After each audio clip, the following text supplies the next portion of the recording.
नमस्कार मित्रों, स्वागत है आपका हमारे इस यूट्यूब चैनल पे।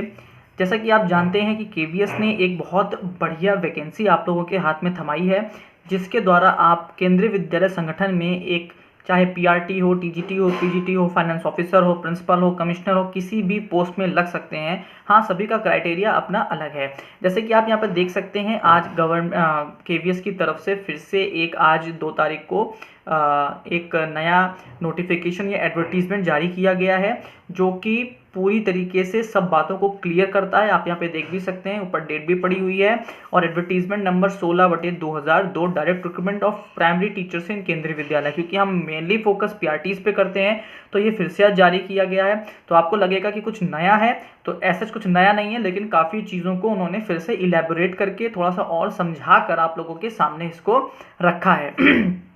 तो हम यहाँ पे देख सकते हैं, यहाँ पे साफ साफ दिया हुआ है कि KVS invites application for the Indian citizen for filling up the post of the primary teacher in Kendriya Vidyalaya संगठन।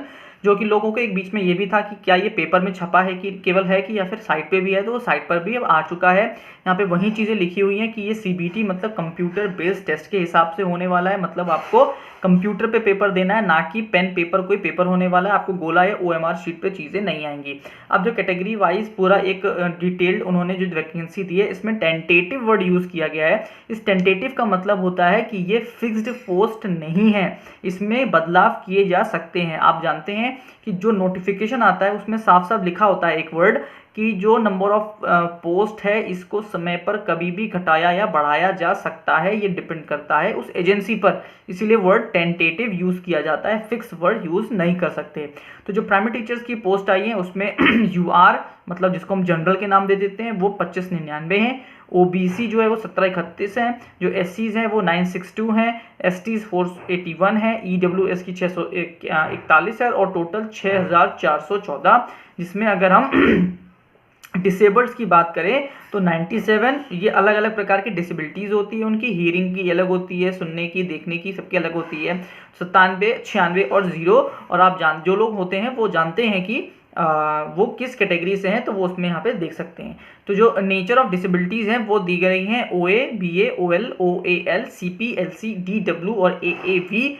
ये जो एप्रीविएशंस है वो यहाँ पे दिए हुए हैं, हमारे काम का नहीं है। जो हमारे मित्र डिसेबिलिटी से हैं वो इसके लिए देख सकते हैं, बाकी हम लोगों के लिए काम के लिए, इसलिए वीडियो यहाँ पे 2 मिनट रोक भी दी है। आप यहाँ पे साइन भी देख सकते हैं। अब यहाँ पे साफ साफ दिया हुआ है, देखिए ये मैं आपको जो बता रहा था वो यहाँ पे साफ दिया हुआ है। The number of vacancies advertised are tentative and these में इंक्रीज और डिक्रीज, मतलब ये बढ़ाई या घटाई जा सकती हैं। Reservation for SC, ST, OBC, EWS, PH category will be as per the government of India rules, ये भी आपको याद रखना है। और जो एज रिलैक्सेशन है एससी, एसटी, ओबीसी, पीएच या फिर एक्स सर्विसमैन के वो और ये वुमेन कैटेगरी का, वो भी गवर्नमेंट ऑफ इंडिया रूल्स के अकॉर्डिंग ही है। जो फिर से हम देख सकते हैं यहाँ पर कि क्या एलिजिबिलिटी क्राइटेरिया है, जिस पर हम एक बार बात कर चुके हैं, लेकिन उसमें कुछ चीज़ें ऐसी थी जो नहीं दी गई थी, क्योंकि उसमें बीएड बीटीसी के बारे में बहुत कोई चर्चा नहीं की थी। ये डिटेल्ड एकदम आ चुका है, देख सकते हैं। क्वालिफिकेशंस क्या हैं तो देख लीजिए। कल एक कुछ क्वेश्चंस बच्चे पूछ रहे थे, उसको यहाँ पे साफ क्लियर कर दिया गया बिल्कुल। सीनियर सेकेंडरी और its equivalent with at least 50% marks and 2-year diploma in elementary education by whatever name known.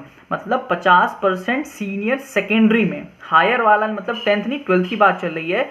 50% कम से अगर किसी के नंबर हैं तो वो मान्य नहीं होगा, चाहे वो 49.999% भी क्यों ना हो। या फिर सीनियर सेकेंडरी हो विद एटलीस्ट 50% मार्क्स, और या तो 4-year bachelor of elementary education, जिसको बीएलएड के नाम से भी जाता है। अभी फिलहाल यूपी में बीएलएड बहुत चर्चित नहीं है, लेकिन बहुत सी जगहों पे बीएलएड चालू हो चुका है। या फिर सीनियर सेकेंडरी हो विद एटलीस्ट 50% मार्क्स और 2-year diploma in education. Special education वाले जो हैं वो भी इसमें भर सकते हैं, तो 2 ईयर का डिप्लोमा उनके पास है तो वो भी भर सकते हैं। या फिर graduation with at least 50% marks and bachelor of education, जिसको हम बीएड का नाम देते हैं। अभी वो लोग बोलेंगे सर ग्रेजुएशन क्यों दिया है, तो भाई बीएड करने के लिए आपको ग्रेजुएट होना जरूरी है, तो इसलिए वो ग्रेजुएशन वर्ड वहाँ पे यूज़ किया है। हो सकता है कोई बहुत 30 मार्क खाओ और अचानक से 12th करके बीएड करके डिग्री करके बैठ जाए और बाद में वो कहीं ना कहीं कोर्ट में जाके मामला फंसा दे। अब देखिए कि यहाँ पे एक वो लगा हुआ है, स्टार लगा हुआ है, स्टार बहुत ज़रूरी है। Who has acquired the qualification of Bachelor of Education from any NCT recognized institution shall be considered for the appointment as the teacher for class 1 to 5th, provided the person so appointed as teacher shall mandatorily undergo a 6-month bridge course in elementary education recognized by the NCTE within 2 years of such appointment as primary teacher. ये वही बात की गई है जो UP में super TET के time पर कहा गया था कि जो बीएड धारक हैं अगर उनको 1 to 5 में टीचर बनना है तो उनको 1-2-6 महीने का ब्रिज कोर्स करना पड़ेगा, जो अभी तक फिलहाल यूपी में कहाँ है हम लोग नहीं जानते, बट अकॉर्डिंग टू देम, और वो करवा भी लेंगे क्योंकि भाई वो सेंट्रल की अथॉरिटी है, वो करवा भी लेगी। तो एक 6 महीने का ब्रिज कोर्स पास करना बहुत ज़रूरी है जो बीएड वाले अगर 1 to 5 में जाते हैं। तो एक चीज़ और दी गई है, qualified in the central teacher eligibility test paper 1 conducted by the government of India, मतलब सीटेट पेपर 1 पास होना है प्राइमरी के लिए और सीटेट पेपर 2 पास होना होता है आपको जूनियर के लिए, मतलब 6 to 8 के लिए। Proficiency to teach through Hindi and English media, इसमें दिखा है कि हिंदी और इंग्लिश दोनों ज़रूरी है। हालांकि ड्यूरिंग इंटरव्यू ये कोई मैंडेटरी नहीं होता, अगर आप इंग्लिश में फ्लुएंट हैं तो आप इंग्लिश में इंटरव्यू दे सकते हैं, हिंदी में फ्लुएंट है तो आप हिंदी में भी दे सकते हैं। हालांकि बहुत दूर की बात है, अभी हम इस पर नहीं है, इस पर चर्चा करेंगे क्योंकि ये सिर्फ इतनी सी बात नहीं है। Desirables, knowledge of working on computer, मतलब विभाग चाहता है कि आप कंप्यूटर नॉलेज को भी जानते हो, वो आपको रिटन पेपर में कंप्यूटर क्वेश्चन देखने के लिए मिलेंगे, वो आपसे इंटरव्यू में भी पूछ सकते हैं और प्रोफिशिएंसी टेस्ट भी करवा सकते हैं एज पर देयर नीड। एक इंपॉर्टेंट चीज यहाँ पे साफ दिया हुआ है कि BEd candidates can apply and go through the selection process but their inclusion in the panel based on merit will be subject to the outcome of the SLP in the Honorable Supreme Court। आप भरो, selection हो जाए, लेकिन अगर supreme court में हार गए तो आपको बाहर का रास्ता दिखाया जाएगा, ये आपको याद रखना है। However, once the candidate appear in the written examination, fees paid by the application will not be refunded। अगर आप सोचो कि हम पास हो, हमने तो पेपर दिया है और हम बाहर हो रहे हैं तो हमारी फीस ही कम से कम वापस मिल जाए, तो आप इसके लिए एप्लीकेबल नहीं है, आप उसकी मांग नहीं कर सकते। अब एज रिलैक्सेशन किन किन को दिया जा रहा है वो आप देख लो। तो शेड्यूल कास्ट, शेड्यूल टाइप्स के लिए 5 साल का है, अदर बैकवर्ड क्लासेस के लिए 3 साल का है, वुमेन्स सभी categories for teaching post of PGT, TGT, librarian, PRT केवल इन्हीं पोस्ट के लिए है। 10 साल का आपको वुमेन्स का है, ये 30 मतलब 40 साल तक महिलाएं फॉर्म भर सकती हैं। केवीएस एम्प्लॉयज अगर हैं वो भरना चाहते हैं तो उनके लिए कोई इमेज नहीं, कोई बार नहीं है एज का, वो कभी भी भर सकते हैं। Candidate with 3 years continuous service in the central government provided the posts are in the same or allied cadre. An applicant claiming age relaxation under this para should produce a certificate from his/her employer to the effect that she is a government servant as on this date of the advertisement as per the Government of India rules। मतलब अगर कोई central government की और body में कहीं काम कर रहा है, मतलब सेंट्रल गवर्नमेंट की कोई भी संस्था में काम कर रहा है, 3 साल कम से कम उसको 3 साल लगातार काम करते हो गए हैं तो भी वो भर सकता है। बस उसको क्या करना होगा, अपने विभाग से लिखवा के लाना पड़ेगा और उसके एज रिलैक्सेशन साफ दे रखी है कि कोई जनरल आदमी है तो उसको 5 साल का रिलैक्सेशन है, कोई ओबीसी आदमी है तो उसको 8 साल का है और कोई SC ST से आता है तो उसको 10 साल का एज रिलैक्सेशन मिलेगा अगर वो किसी और सेंट्रल बॉडी पे गवर्नमेंट के काम कर रहा है। ये सिर्फ उनके लिए जो कहीं जॉब कर रहे हैं पहले से ही। Persons ordinarily domiciled in the state of Jammu and Kashmir during, अगर कोई जम्मू कश्मीर से है जो कि 1/1/80 से कब तक 89 तक 31/12/1989 तक का, तो उसको भी 5 साल का एज रिलैक्सेशन दिया जाएगा। पर्सन विद डिसेबिलिटीज़ की अगर बात करें, वुमेन्स में भी क्यों ना हो, डिसेबिलिटी अगर है SC ST 15 साल, OBC 13 साल और जनरल को 10 साल का है अगर वो डिसेबल भाई हमारा कोई है।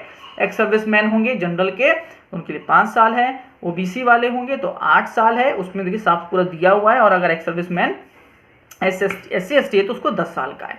एक्स सर्विस मैन के लिए और भी दिया गया है, वो आप ग्रुप के हिसाब से होता है, क्योंकि ग्रुप A B C मतलब कोई अगर ऑफिसर रैंक में था, कोई नीचे रैंक में था, कोई C रैंक में था तो ये उनके लिए। हालांकि हम इसमें बहुत ध्यान नहीं देने वाले क्योंकि हम लोग इस पर फोकस नहीं करने वाले, क्योंकि हम पढ़ने वाले बच्चे हैं, ये उनके लिए सिर्फ है जो जॉब करते हैं। तो आप लोग चाहे तो स्क्रीनशॉट इसका ले सकते हैं। अगर कोई ऐसा व्यक्ति यहाँ है जो एक्स सर्विस मैन है तो आप इसको स्क्रीनशॉट लीजिए, कोई दिक्कत हो तो आप मुझसे अलग से पूछ सकते हैं। All the concessions mentioned above will be concurrent. That is, if a person is eligible for more than one concession, only one of the concessions of the highest permissible limit will be ground. मतलब मान लीजिए कोई एक इंसान है जो ex serviceman भी है प्लस वो किसी और चीज़ डिसेबल में भी आ जाता है, किसी और चीज़ में भी वो आता है, तो सिर्फ एक चीज़ का उसको लाभ मिलेगा, सब चीज़ का लाभ उसको नहीं मिलेगा। उसको सिर्फ एक चीज़ का लाभ मिलेगा और उसका लाभ मिलेगा जिससे उसको सबसे ज़्यादा लाभ हो रहा हो। मान लीजिए किसी चीज़ से 3 साल का लाभ था, किसी से 5 साल का लाभ था, तो उसको 5 साल वाला लाभ दे दिया जाएगा। ये नियम है। ऐसा नहीं है कि आप सोचो कि अभी मैं 5 साल वाला लाभ ले लूँ और बाद में जाके 3 साल वाला लाभ भी ले लूँ, ऐसा कुछ भी नहीं होना। नाउ कुछ और चीज़ें, the cut off date for determining various eligibility criteria, educational qualification हो, चाहे एज लिमिट हो या एक्सपीरियंस एक्सेट्रा, विल बी 26/12/2022।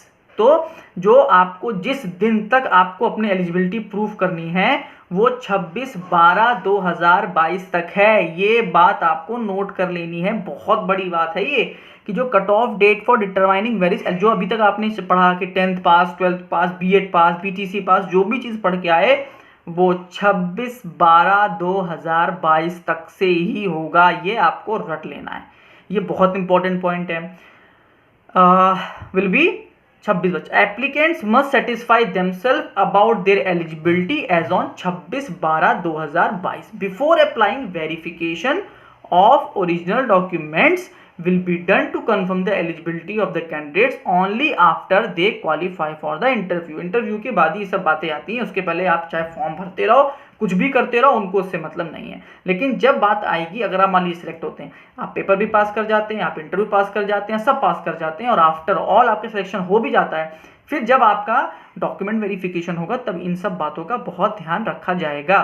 तो आपको बाहर करने के लिए है, वरना उसके पहले बीच में आप क्या कर रहे हो उससे उन्हें मतलब नहीं है। Verification of the original document will be done to confirm the eligibility of the candidates only after the qualified interview. Only those OBC categories will be considered which are applicable for appointment under the, मतलब अगर आपने OBC का certificate लगाया और आप अगर government के rule के अंतर्गत नहीं आते तो आपको बाहर कर दिया जाएगा। अब OBC कैंडिडेट्स के लिए कुछ और चीज़ें हैं, तो देखिए उनको हम अलग से लेते हैं, हर एक सेक्शन का हम अलग से वीडियो बना देंगे, EWS का अलग से बना देंगे और आपके पास जो OBC स्किल था वो अलग बना देंगे। तो कुछ चीज़ें अलग अलग बनाते हैं भी, मोड ऑफ सिलेक्शन भी है, बहुत लंबी वीडियो होने वाली है। तो पहली मुद्दा तो हमने यहाँ पे ये खत्म कर दिया कि क्या आपके एजुकेशन क्वालिफिकेशन होंगे, किस डेट तक आपको क्वालिफाई करना है, सभी चीज़ों का ये बहुत बड़ा पॉइंट था जो कि मेन मुद्दा था इस पूरी वीडियो का। लास्ट में लाके उसको बता दिया मैंने आपको, तो आपको पक्का वीडियो पसंद आने गई होगी। और अभी आगे चीज़ें बहुत हैं, बहुत बड़ा नोटिफिकेशन है, सब आपको बताऊंगा, डिटेल करके बताऊंगा। जो लोग इंग्लिश पढ़ने में उतने मजबूत नहीं है उनको हिंदी में ट्रांसलेट करके बताऊंगा। तो अगर आपको सब कुछ चाहिए तो फटाफट चैनल को लाइक शेयर सब्सक्राइब करो और अपने फ्रेंड्स तक उसको पहुंचाओ, ताकि मैं आपके जोश के साथ लगकर और चीज़ें आप तक प्रोवाइड करता रहूँ। लास्ट वीडियो देखिए, उसको बहुत बहुत धन्यवाद। आपका दिन शुभ हो।